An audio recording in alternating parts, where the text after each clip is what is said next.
రాయలసీమను సస్యశ్యామలం చేసేందుకు గోదావరి వృధా జలాల్ని పోలవరం నుంచి బనకచెర్లకు మళ్లించాలని నిర్ణయించాం. సముద్రంలోకి పోయే వృధా నీటిని వినియోగిస్తాం. ఈ ప్రాజెక్టుతో ఏ రాష్ట్ర నీటి ప్రయోజనాలకు నష్టం వాటిల్లదు. ఎవరూ అభ్యంతరం చెప్పవలసిన అవసరం లేదు. వరదలు వచ్చినప్పుడు ఎగువ రాష్ట్రాలు నీటిని విడుదల చేస్తే దిగువ రాష్ట్రంగా ఆ నష్టాలను కష్టాలను భరిస్తున్నాం.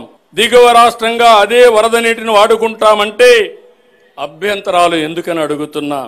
వరదను భరించాలి గాని వరద నీటితో ప్రయోజనం పొందకూడదంటే ఇది ఏ విధంగా మంచిదో ఆలోచించమని విజ్ఞప్తి చేస్తున్నా.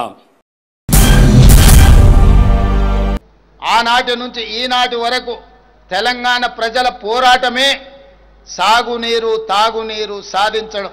అలాంటి తెలంగాణ ప్రజల భావోద్వేగమైన పేగుబంధం సాగునీటి ప్రాజెక్టులు.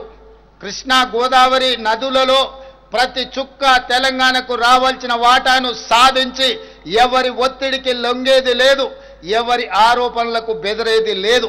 4 కోట్ల తెలంగాణ ప్రజల పక్షాన నిటారుగా నిలబడి కృష్ణానది గోదావరి నదుల్లో తెలంగాణ హక్కులను సాధించుకుంటాం. మన ప్రాంతానికి సాగునీరు తాగునీరు అందించినాకనే మిగతా ఎవరికైనా నీరు. ఈరోజు తెలంగాణ ప్రజల హక్కులను సాధించడంలో వెనుదిరిగి చూసేది లేదు, ఎవరికి భయపడేది లేదు. ప్రభుత్వం ఈ విషయంలో వ్యూహాత్మకంగా వ్యవహరించడమే కాదు, ఎత్తుగడలతో నిర్ణయం తీసుకుంటుంది. ఎవరు ఎత్తులేసినా ఆ ఎత్తులను చిత్తు చేసి ఎవరు విష ప్రచారం చేసినా వాళ్ళను తిప్పుకొట్టే బాధ్యత 4 కోట్ల తెలంగాణ ప్రజలు తీసుకోవాలి.